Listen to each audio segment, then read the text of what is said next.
Welcome to Sausage on a Fork, a podcast dedicated to the UK's longest running children's drama programme, Grange Hill.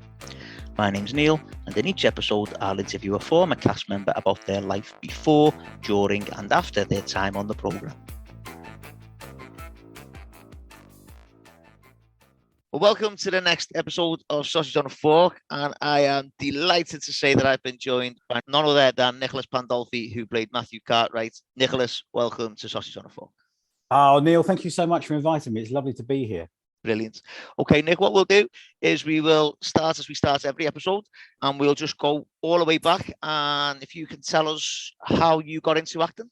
Yes, so I told my mum that I wanted to be an actor. I wanted to go on stage. Age 4, I'm reliably informed. And so I got involved. She got me involved in the local Am Society, and I did sort of those sort of musical theatre things, you know, Boy on Left, Boy on the Roundabout in Carousel, Boy in the Background in South Pacific, and Annie Get Your Gun, and those sort of Roger and Hammerstein's big song musicals, you know.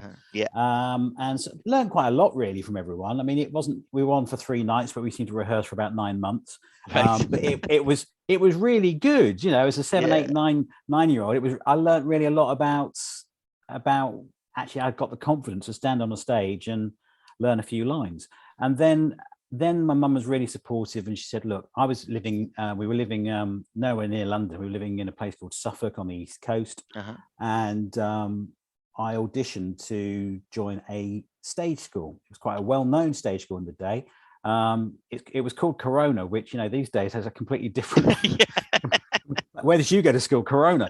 And I was lucky enough. I did a few exams and sort of drama exams. Fortunately, they were drama exams. If they'd been educational exams, they'd have called me a bus and I'd have been straight back to Suffolk. But and they gave me a scholarship, and 80% scholarship, and because it was just my mum, you know, was a single parent and she didn't really have any money or anything, and she supported me, moved to London and got a rented flat, got a part-time job, and you know, was without her and a few other people around, it would never have happened. And went to drama school, got auditions, started doing things. And with the drama school, you have, you know, educational work in the morning, although it was, you know, this is September 79, early 80s. So it was, I think it was before special measures. But, you know, I think possibly special measures were invented because of the school I went to educationally.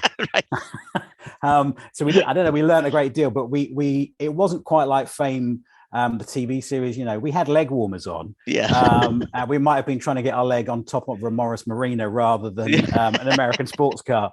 And even then, I couldn't lift my leg that high. But it was dance, it was ballet, it was drama, it was speech production, and it was a great education. And you learned a lot about yourself and worked. You know, I was at school with Nicholas Lyndhurst, who at that time was in a TV show called Butterflies before he went on to be Rodney in Only Fools and Horses. And it was just a really magical time.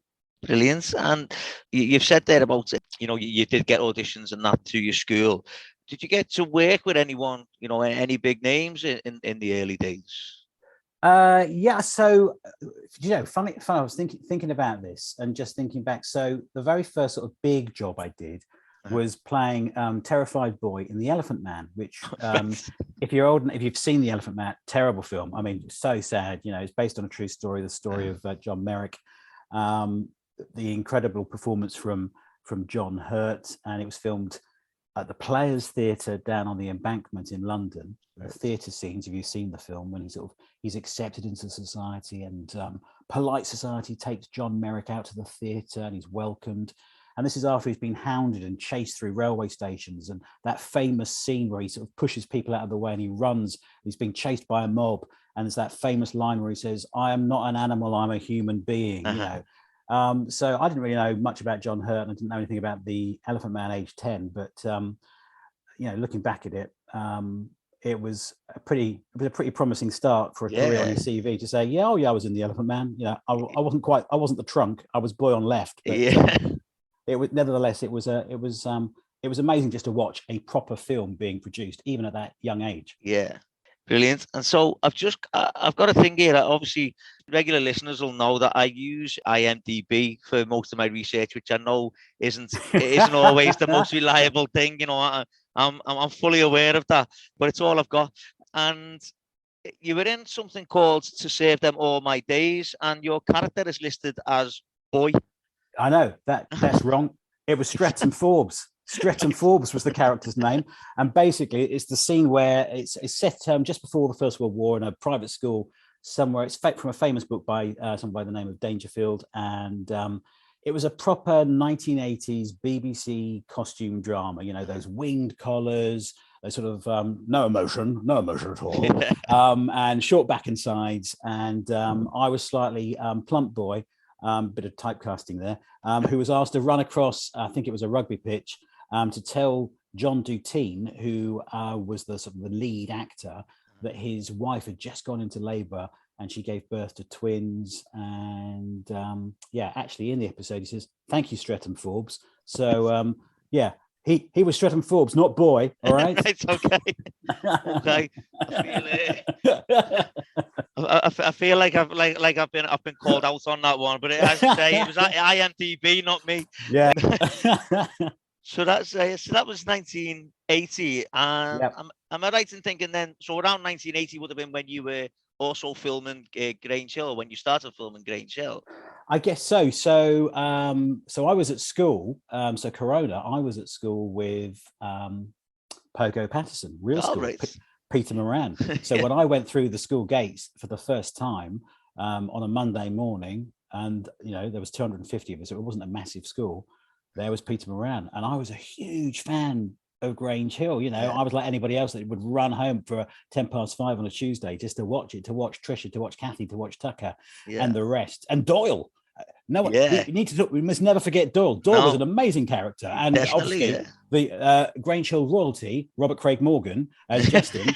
And it was to see Peter at real school, and I was in awe. So I then got the audition.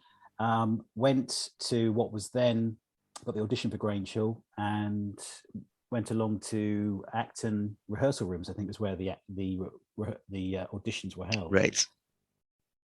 Finally got to meet the legend. I didn't know who he was at the time. The legendary Colin Cant. Yeah. And I was chosen to be Matthew. I think someone said you always worry with the passage of time, but I can't believe this is true, but for that second series, apparently they saw several hundred stage school children and what I call normal children. That is children that went to proper schools, rather those of us that would do a song and a dance at the click of a hat. But he said, we want him for Matthew.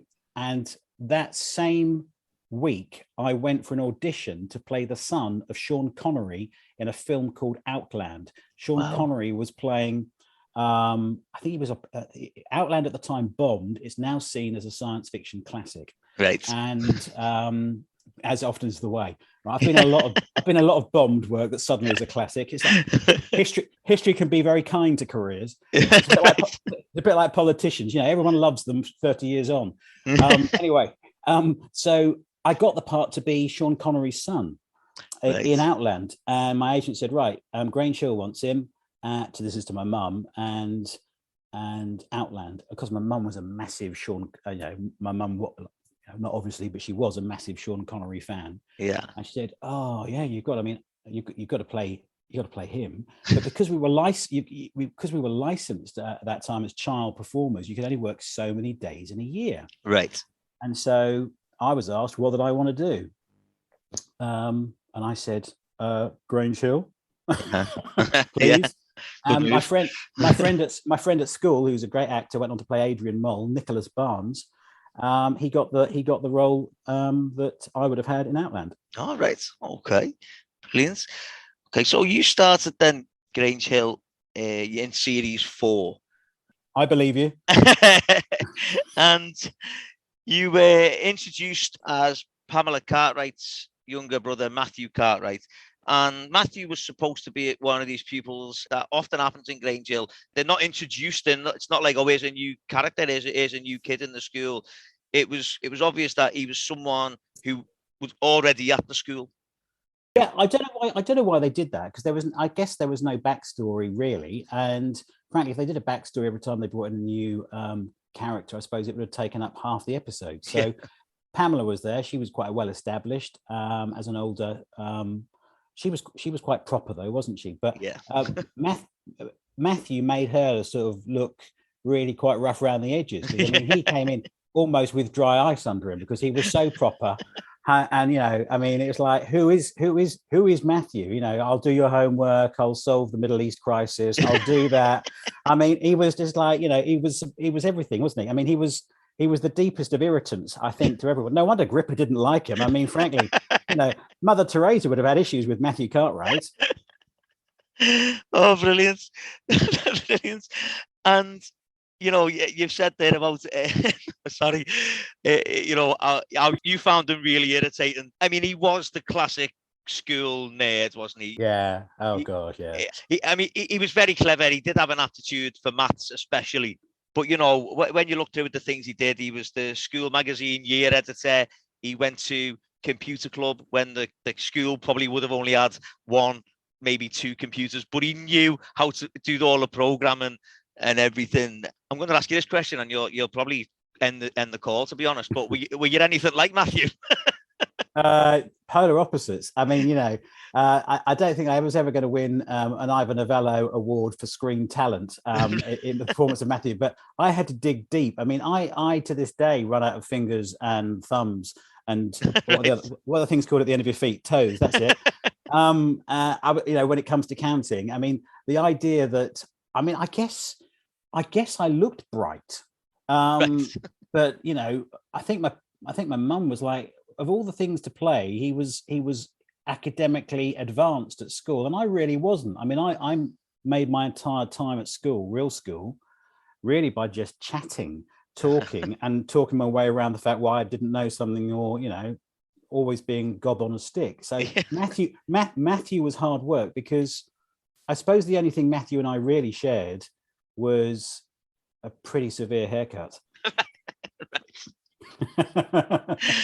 Okay.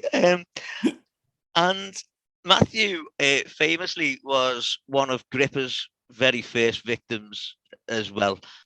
And there's a scene where football match, football practice, PE lesson, whatever you want to call it, where Matthew's really severely fouled by Gripper, isn't he? Yeah. It's the legendary. It's horrific. I mean, what was the line? I bet what was the line when if I was going to basically if I'd passed the ball, Gripper was going to see me off. Yeah, try a Cartwright and I'll break your neck. I think that's what he says. Something like that. Anyway, break your neck, break your legs. It's something like that. I'll have to ask you this, because we've said about you being Gripper's first victim. What was Mark Savage like to work with? Well, he was a little bit older than me, and at that age, a little bit feels a lot, doesn't it? Yeah. And he really was like a big brother. I don't think of anyone that I've worked with in those early years in my career that I can think of someone nicer than Mark Savage. And I don't think, looking back, there are many actors who perform as well as Mark Savage, because Mark Savage, he would just say, I know, because he's a very modest man. And maybe that's a sign of his greatness, but his performance was as far removed from Gripper, a very kind, gentle, human being who cared for others, and actually used to call me Sydney. I don't know. I don't think I ever actually found out why he used to call me Sid or Sydney, but I think he found Nicholas probably a little bit too much. So I was always Sydney, and he was lovely. I mean, he genuinely was and is a lovely human being. And I have the deepest respect and fondness for the man that is Mark Savage. Brilliant. And would you have considered him to be your best friend on the program then? Probably yes. I mean, I don't think you really think at age 11 about best friends as such. He and Peter Moran, certainly. Right. Very different characters. I spent so many happy times bunking off school, real school, with Peter Moran. Right. When we'd finished rehearsals for Grange Hill, should have gone back to real school, but we ended up in Leicester Square watching a Disney film, Excellent. eating popcorn. And me actually maybe channeling a little bit of Matthew Cartwright then, thinking, I don't think I should be doing this. I think I should be at school. Oh, brilliant. I should be doing my homework. Yeah. In that first series, there was a few different things that Matthew was sort of involved with. And, you know, like, because he was clever at maths, he helped Danny set up that lottery, didn't he? Which Gripper then got involved with as well, and made people were paying Gripper instead of Danny, and Gripper sorted it so that he would win or something like that. I can't exactly remember, but we've talked about Matthew was he was shown to be like quite a sensitive kid, wasn't he? But he was quite feisty when he needed to be. Like when Pogo was having a go at Richard Richard was in it as he was not as well off as other people. No, Richard had a really rough upbringing, and was a typical example of what Phil Redmond started and what the writers carried on, of showing children at home not a cozy drama, but actually what it was like to not have the right kit, to accused of being smelly because perhaps you didn't have many as baths as other children because your parents didn't have any hot water or whatever else.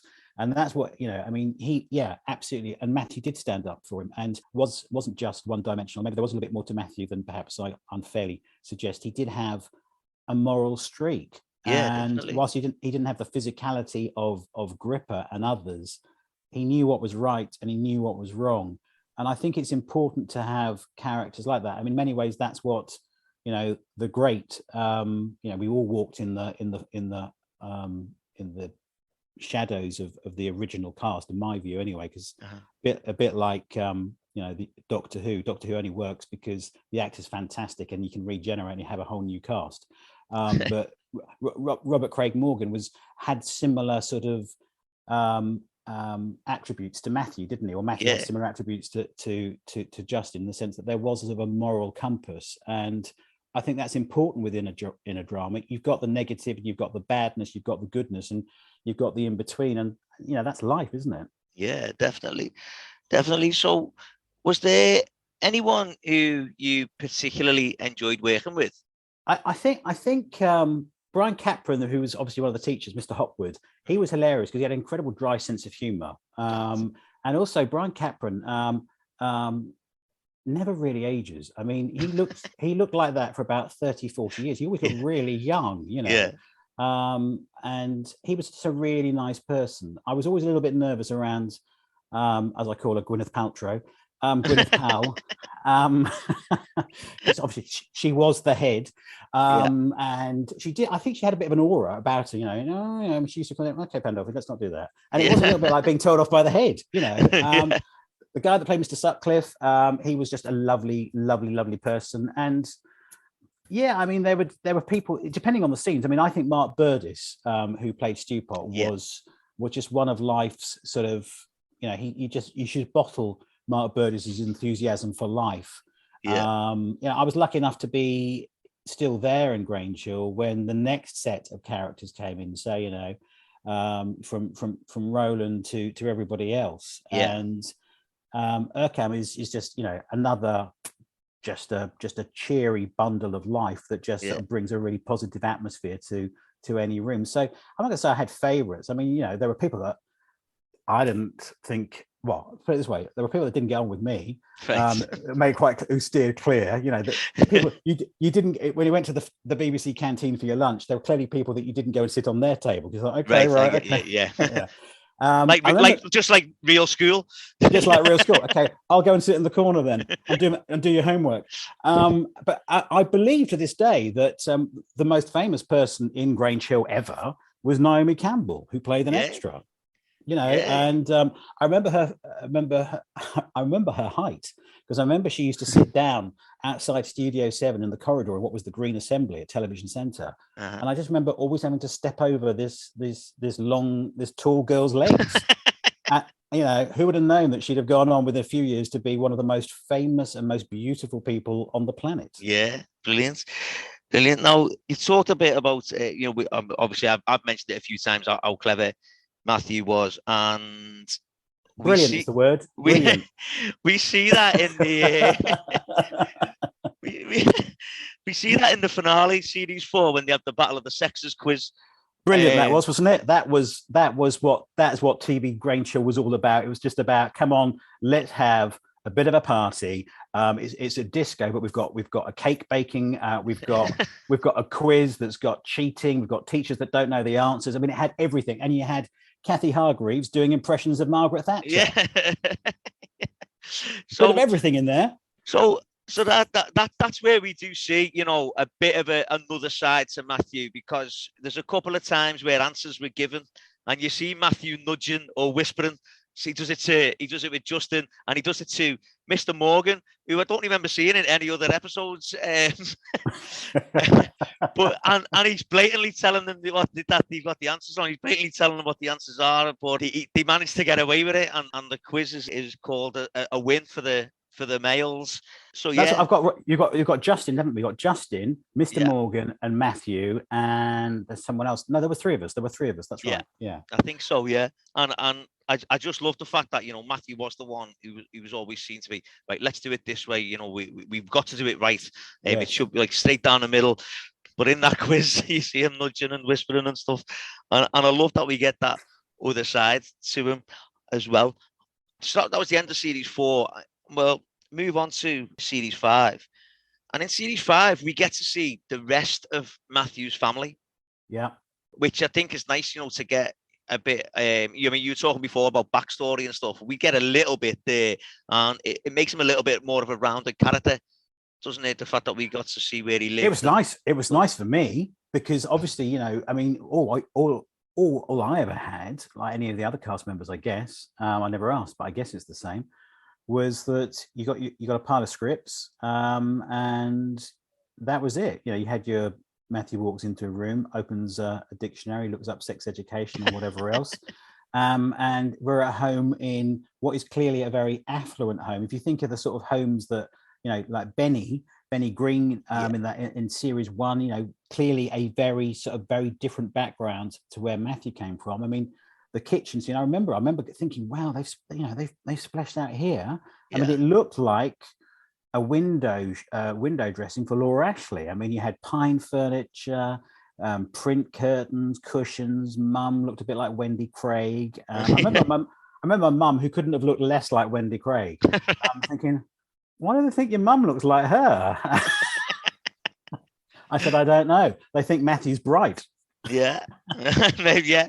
And we got to meet, obviously, Matthew's dad as well. Now, I always thought about Matthew's dad, and maybe this is just me judging on appearances, he looked quite handy. Matthew's dad, I thought he looked like he could handle himself.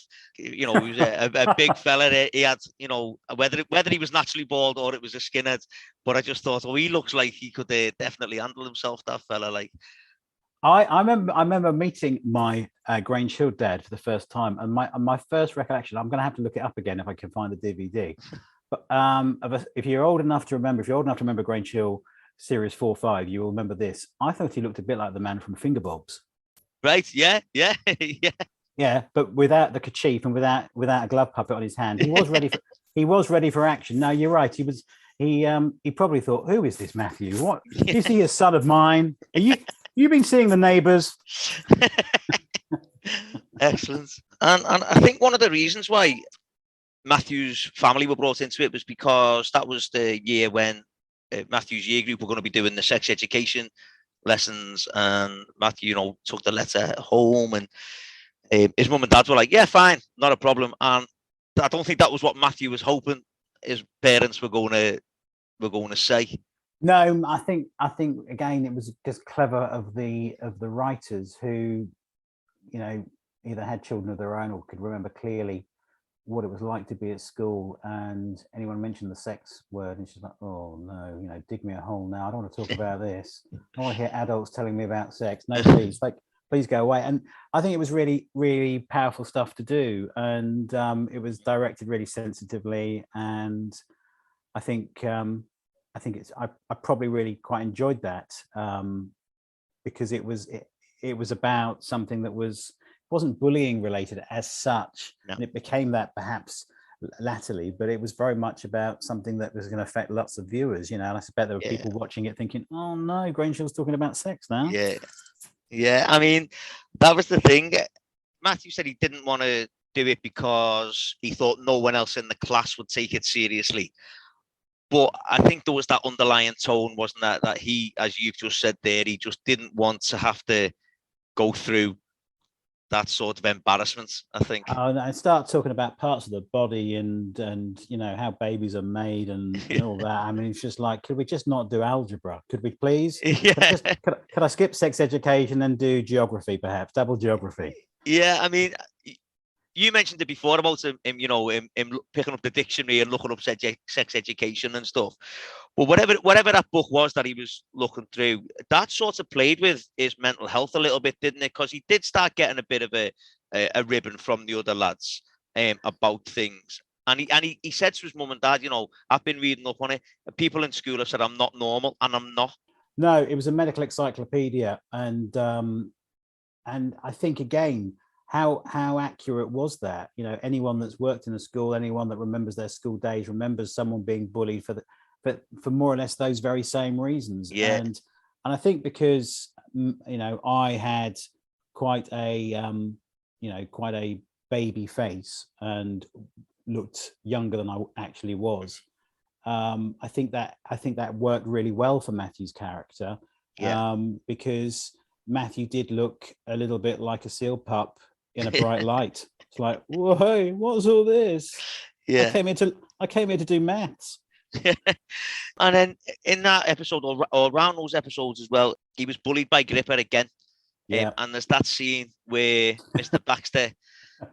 Baxter finds Matthew in the bushes with no, I nearly went really Scouse then, and said with no kecks on, but with no trousers on. Yeah, so he was found, without his trousers by Mr. Baxter, and I love Mr. Baxter in that scene. I think he's tremendous in that scene. Well, Bullet, I mean, how lucky again to, as someone that grew up with Grange Hill, to be in. I was in a few scenes with Bullet Baxter, and a lovely man who, was again an incredible actor who was just doing a job, called Grange, a bit of telly in between doing Shakespeare. I mean, he was incredible, and still is, it was Matthew was snivelling in the bushes. We were filming it in the playground. It wasn't Willesden, which was always the main exterior shots during my main time at Grange Hill. It was actually Fulham, off Fulham Road. I think it was that school, which is still there. I think they filmed some Doctor Who there in the 80s as well. If you look on Google Maps, yes, I've been that tragic. I've done it. The tree that I actually sat under is still there.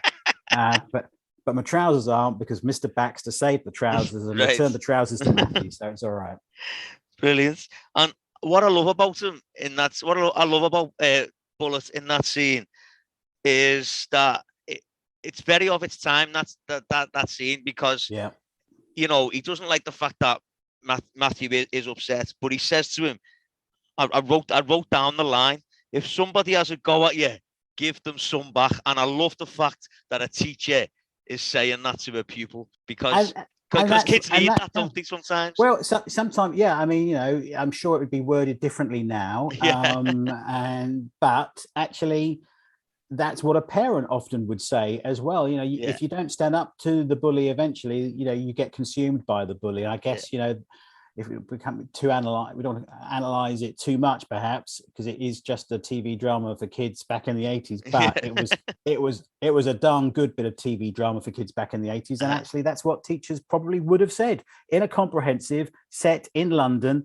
But they said, look, give a bit back. Yeah.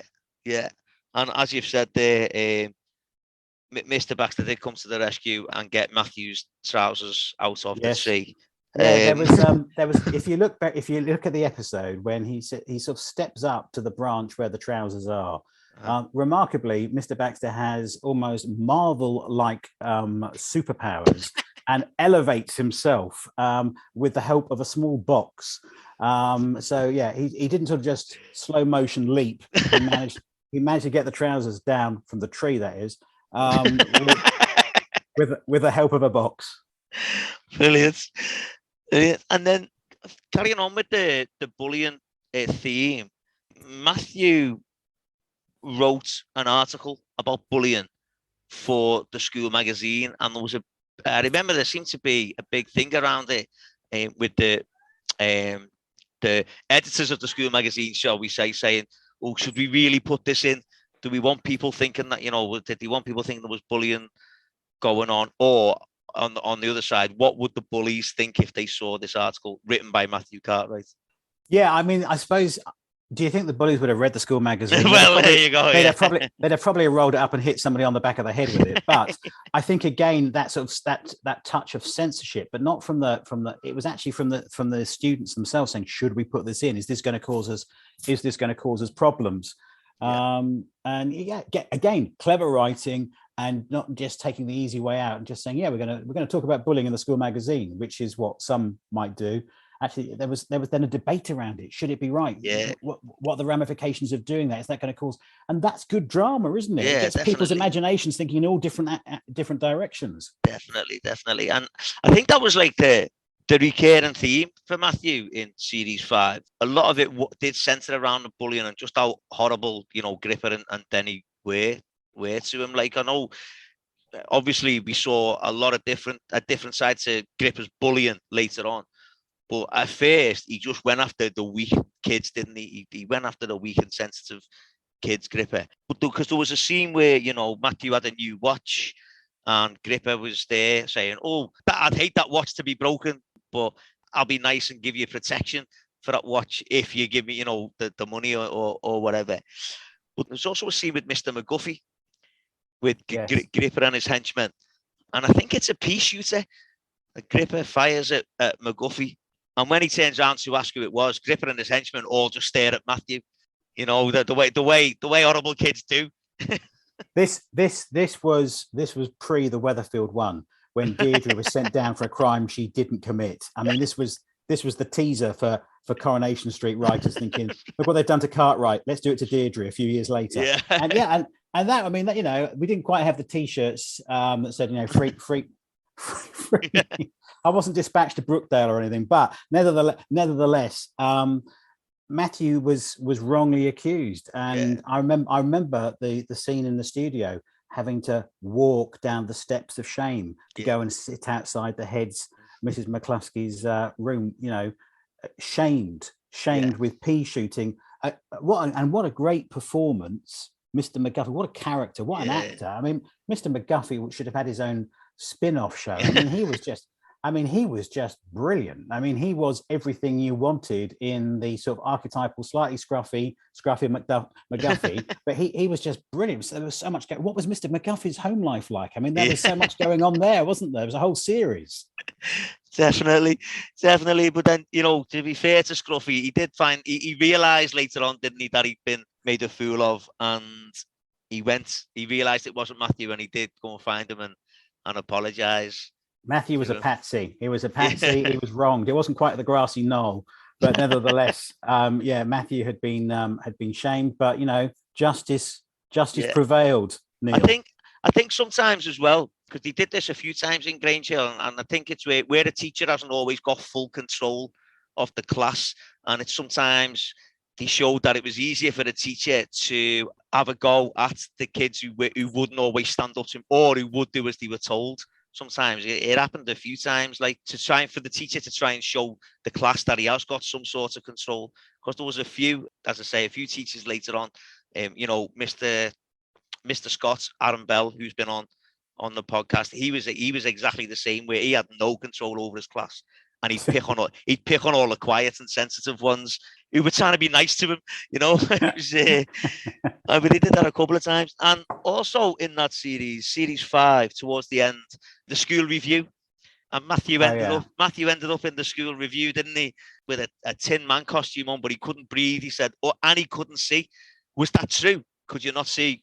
No, because it was basically a cardboard suit made to look like the Tin Man from The Wizard of Oz. Right. And the deal was that Kathy Hargreaves was playing sort of a character that resembled the Prime Minister of the day, really, because she had a handbag and a nice twin set and pearls, and pretty good impression of the then Prime Minister Margaret Thatcher talking about her transformation of education. So, Grange Hill staying true to its roots. Yeah.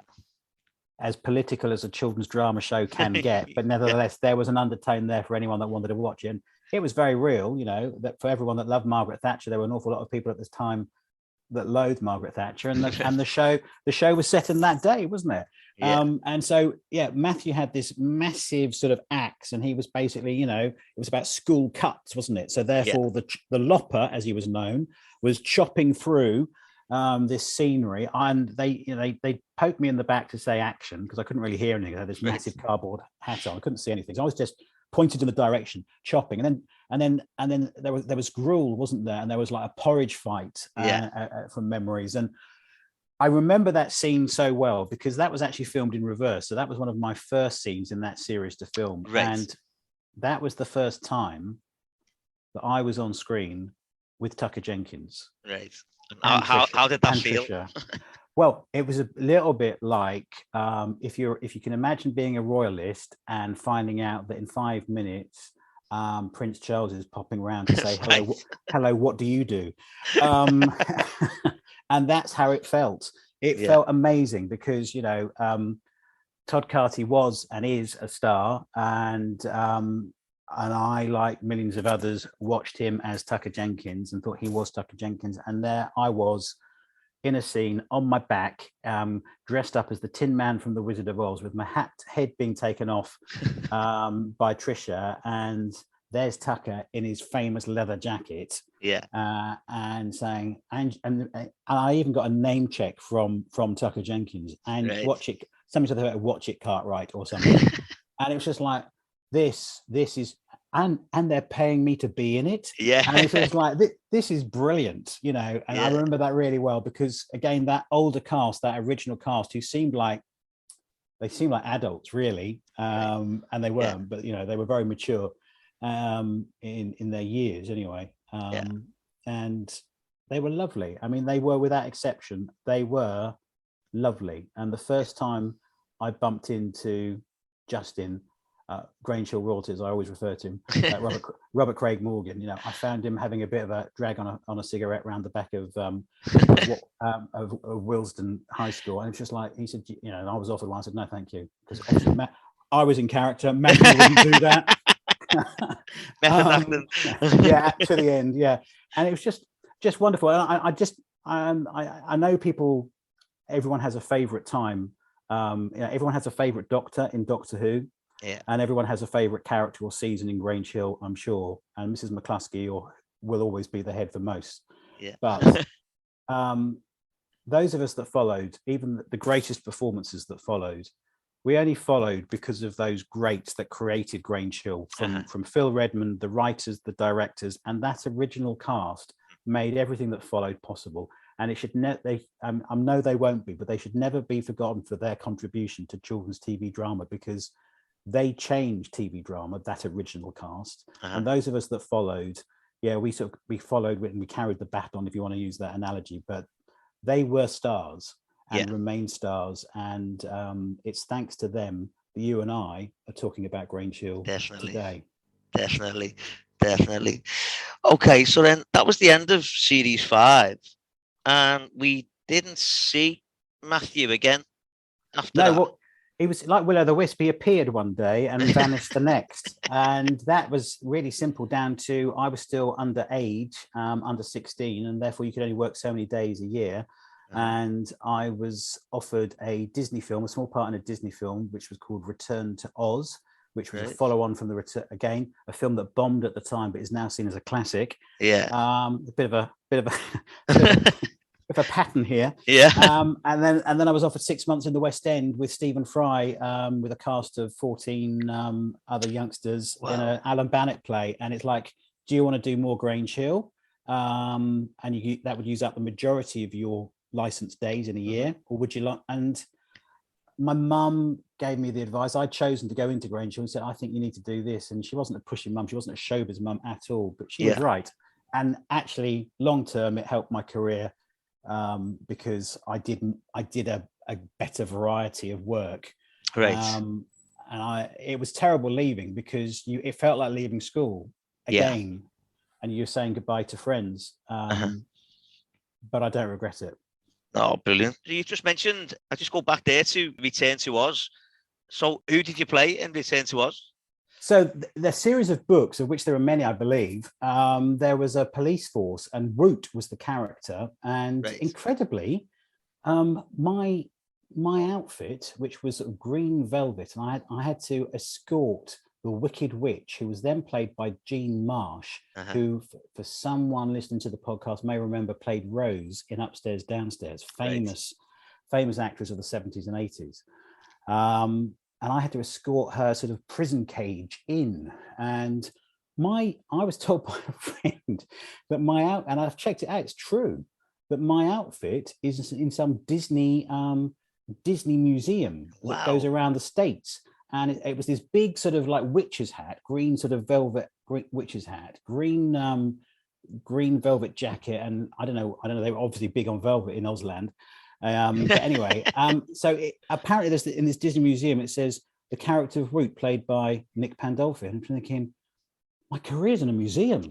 That is quite something, really, isn't it? Let's be honest. Well, I don't know. Yeah, hopefully, the outfit's in the museum. Maybe they're waiting for me to put me in the glass casket. I don't know. But... No, I think that's quite a nice legacy to have. I think, really. Well, I love Return to Oz. Honest, and I think what I like about it is it's because it's so different to the Wizard of Oz. It's really dark, isn't it? Dark, and there's no sing-songs, and there's nothing. It's not child friendly, but it is child friendly because it's really dark and ignites imagine. I remember my sister, who's a lot younger than I am. She watched it, so I think it came out in 1984, I think, something like that. And she was terrified because it was really dark, and little Dorothy, who was played by this wonderful Canadian actress, Veruza Balk, it was. Yeah, absolutely, yeah. Who had the most mesmerizing eyes and incredible performance. Really stunning performance. It was really dark, really menacing, but at the time didn't do well for Disney, but has done really well ever since. And the generation that grew up with it now love it and can't get enough of it. The Wheelers. The Wheelers, they hated us. The Wheelers, they were circus performers, and they did nothing but moan about us because apparently we were all making too much noise. So the Wheelers were as terrifying in real life as they were on screen. Oh, brilliant. Now, you've mentioned about being on the West End as well, but also through your IMDb profile, I've noticed that you were in Educating Marmalade. Playing the posh boy. Posh boy again. I know. Do you know it's really odd because I think the greatest performance is actually me being me, because I'm as rough as muck, really. If you look at my bloodline, I'm really dodgy background. But I've been, for my working life, I've been winged collars and typical sort of Southern radio presenter voice, and it's like, what a great performance, because if they knew, this is all fake. But yeah, so that again, that was with that was a really small cast. It was set in Eton, and basically the story of Marmalade. Marmalade Actors was just brilliant. It came from a from a series of books, and it had the best theme tune because it was sung by Bad Manners. Right. And it was a Thames TV, filmed it at Teddington Studios, where they used to do the Benny Hill show. It's now housing development, obviously, because that's what they do with TV studios now. And it was just Charlotte Coleman, who wasn't much older than me, but she had this presence, and because she went on to so many great things, including Four Weddings and a Funeral, and was taken from us way too young. And again, another super talent that you just knew somehow. You knew, like with Mark Savage and with others, you just knew you were in the presence of someone that had something. Yeah. And it's difficult to explain it at the time, but you just knew, you sensed it. And Charlotte Coleman had that in bucket loads. Yeah. Another one there again with the school theme again. Goodbye Mr. Chips. Yeah, another short back and sides. another. Oh yes, thank you very much. One of those sort of. It was all. Everything was very, very of that time. I think the BBC sort of must have bought an awful lot of winged colours, and they thought, what are we going to do with all these winged colours in the wardrobe department? Hey, let's make another drama about a boys' public school. and get a few short black back and sides in, and and that's, and it was, who did we do that with? We did that. I'm talking about. Who did we? I'm talking about myself in the third sentence now. Who did I do that with, Nick? I don't know. Who was that with? Was it Roy Marsden? That's right. It was Roy Marsden who played the head, who went on to play that detective series. What was he? He was that detective series on ITV for years, wasn't he? He was always going around slowly, sort of before John Thor. But yeah, that was another great experience. But it was a bit similar to Serve Them All My Days, and 40 years on, it was sort of, waistcoats, white stiff collared shirts, and terrible haircuts. And then your last entry on your IMDb page is something called Reunion. Played a Nazi in that. That was right. Set, okay. Yeah, a little bit different. So that was a bit of a jump. I was sort of channeling sort of the bully boy, perhaps, that I'd started off with in Grange Hill and experienced as Matthew. Yeah. But that was with Sam West, who's gone on to be a great actor, an American actor called Jason Robards. Set in the war, set in how Germany was being overtaken again within a school environment, and how the Nazis and the brown shirts slowly took over every aspect of society in 1930s Germany, and centered around the bullying of someone of Jewish descent. Right.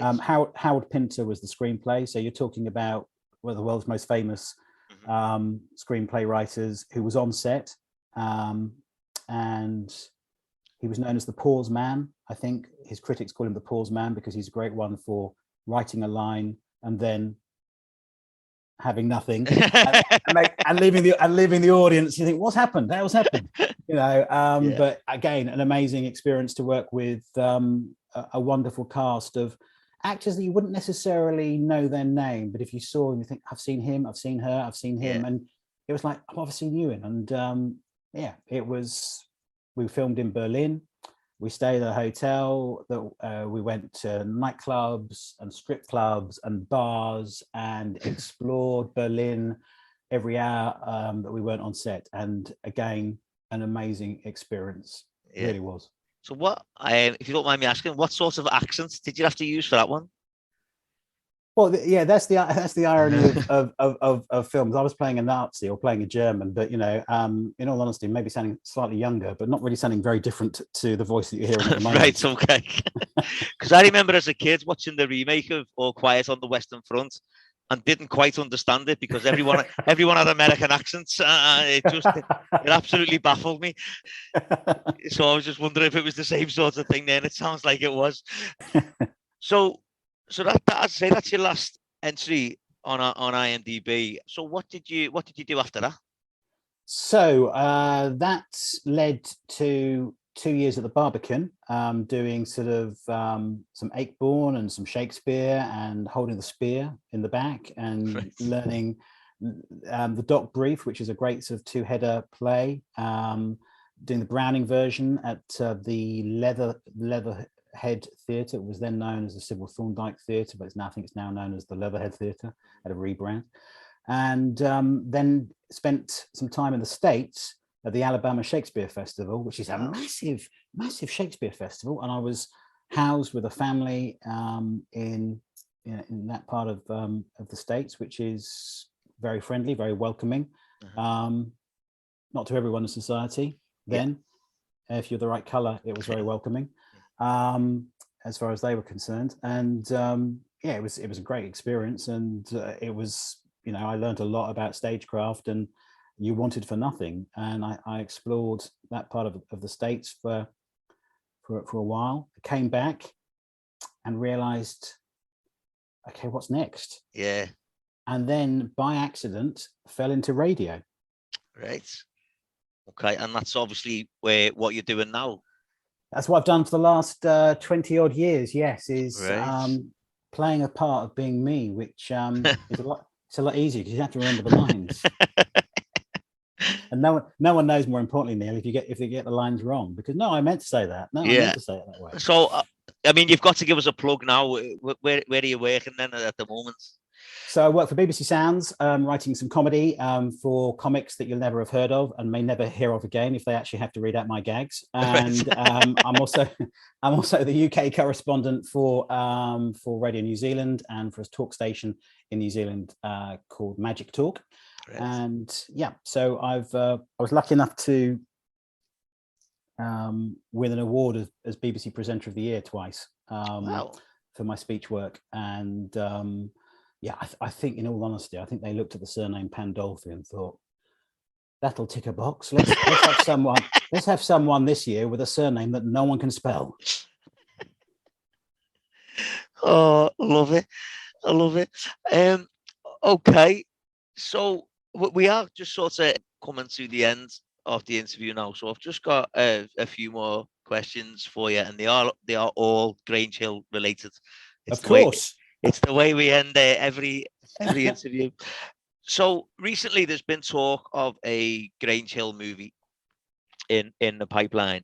First of all, what are your thoughts on that? Well, I think initially I thought, oh no, is this a bit like when they did a remake of The Omen? You know, because remakes can often be a disaster, right, and ruin the original memory. I sort of think it could work. I don't know what their plans are. I know they're going to bring some of the original cast back. Hang on, is that the phone? No, it's not. They must have. Sure, I've sent them the right number. That Phil Redman never rings me.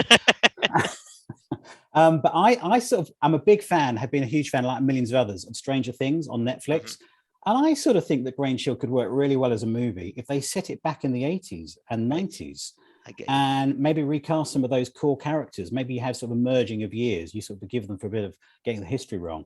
And I think that could work really well, because if you look at Stranger Things, the reason it works so well, I think, is that they get the 1980s spot on. Yeah. You really feel like you are there. Yeah. And I wonder whether that would work really well, because nostalgia, that's why everyone's still watching Dad's Army on BBC Two on a Saturday night, because it's set in the past. Yeah. And maybe that's what it wants. I don't know whether Grange Hill 21st century would really work, because you're going to have school culture will have to have changed hugely. I mean, you know, having your wrist or your digital watch stolen by Gripper isn't really going to wash as being very realistic, is it, in the 21st century? Yeah. The bullying might need to be a little bit more severe, sadly. Yeah. No, you're right there, and you've just played around with this a little bit then. But if you were asked, would we see a return of Matthew Cartwright?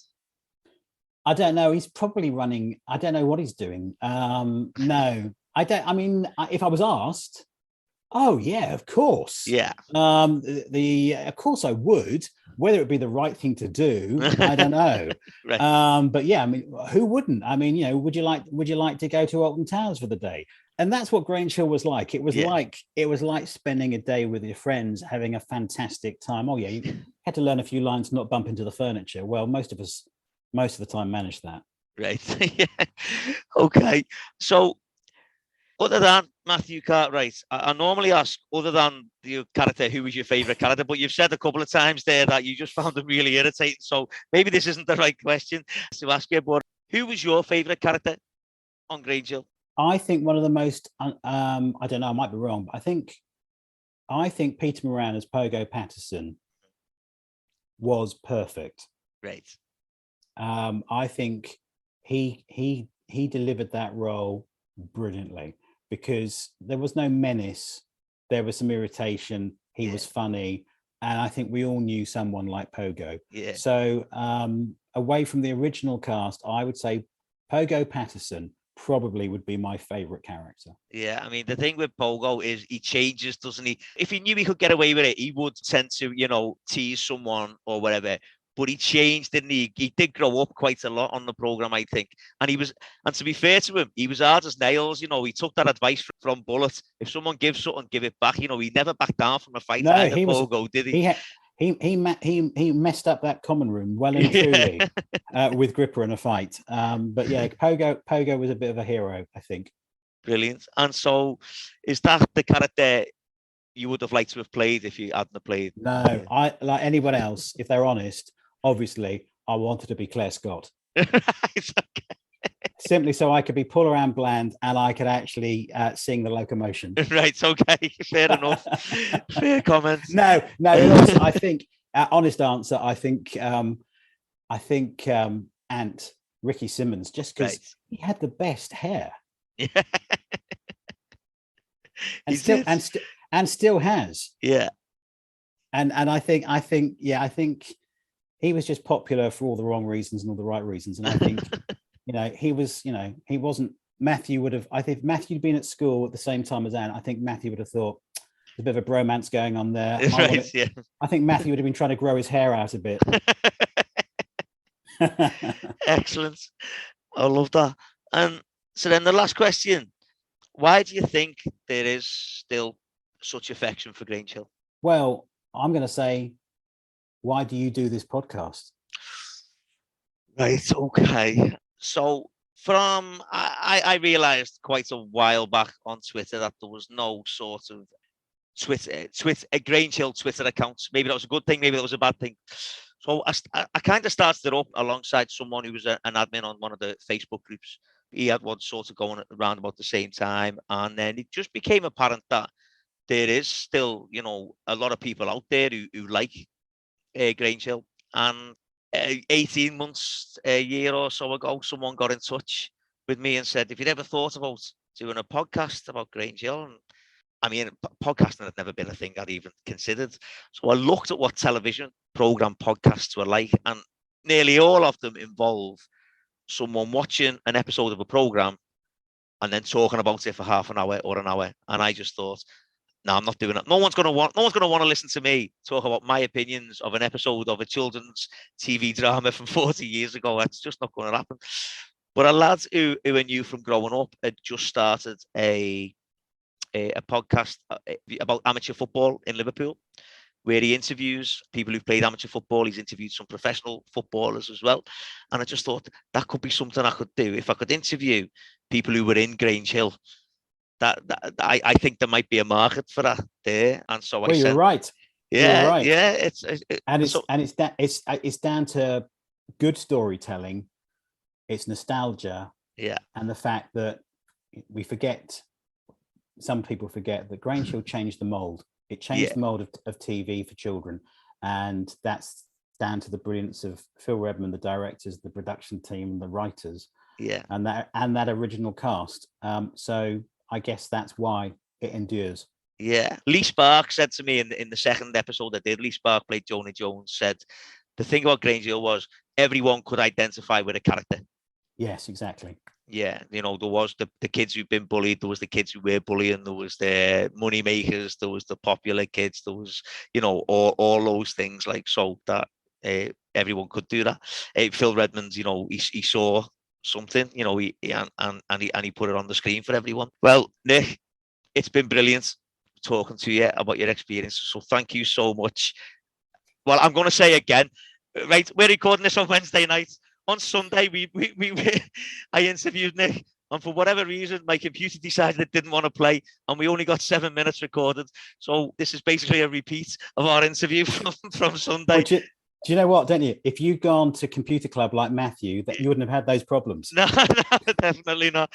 Definitely not. So thanks for coming on twice, giving up your time for it, because it has been brilliant talking to you and giving us your take and your experiences on being on Grange Hill. So once again, thank you so much. Thanks again. No, thank you. Thank you for doing it, and thank you for keeping the program alive for people that love a bit of Grange Hill talk. You're very welcome, very welcome. And for anyone who's listening, I'll speak to you next time. Cheers. Thanks. Bye-bye.